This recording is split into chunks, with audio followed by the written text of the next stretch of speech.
My name is Ryan Miller. I'm a broadcasting student at Montclair State University. I'm in Bermuda, but not on vacation. I'm here to meet the Tucker family. Their son, Dakari, died of a brain aneurysm 4 years ago, and I received his heart. Now, I'm going to meet them for the first time. My story starts 4 years ago when I was a junior at Monroe Township High School.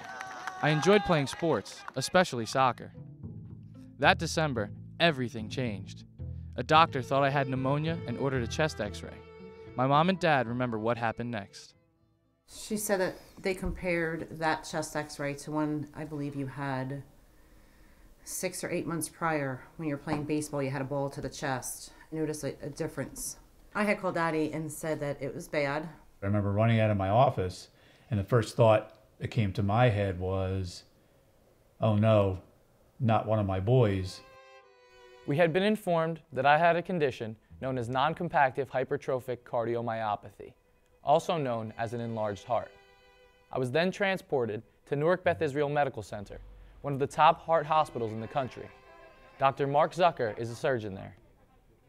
In the development of the heart, the various parts of the heart muscle don't come together correctly and make a solid wall. So instead, they stay apart.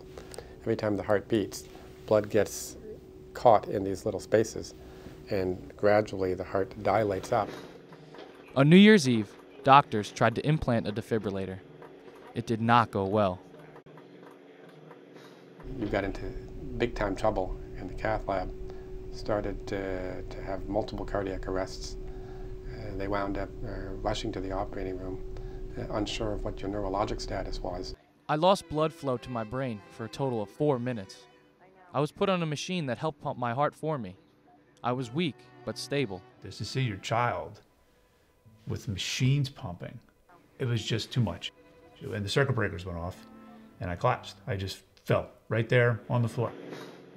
During the next few weeks, we faced more complications. Our greatest fear had been realized. I needed a heart transplant to save my life. I found out there are not many hearts available.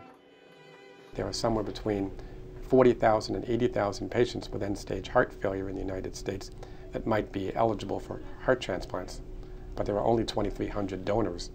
Luckily, because I was 16, I was put on top of the transplant list. But I had to wait, and the days were filled with depression and doubt. I was mentally and physically exhausted.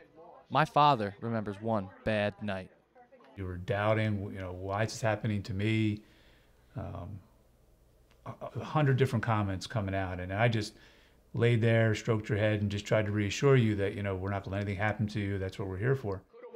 And then we found out we had a match. A heart was available.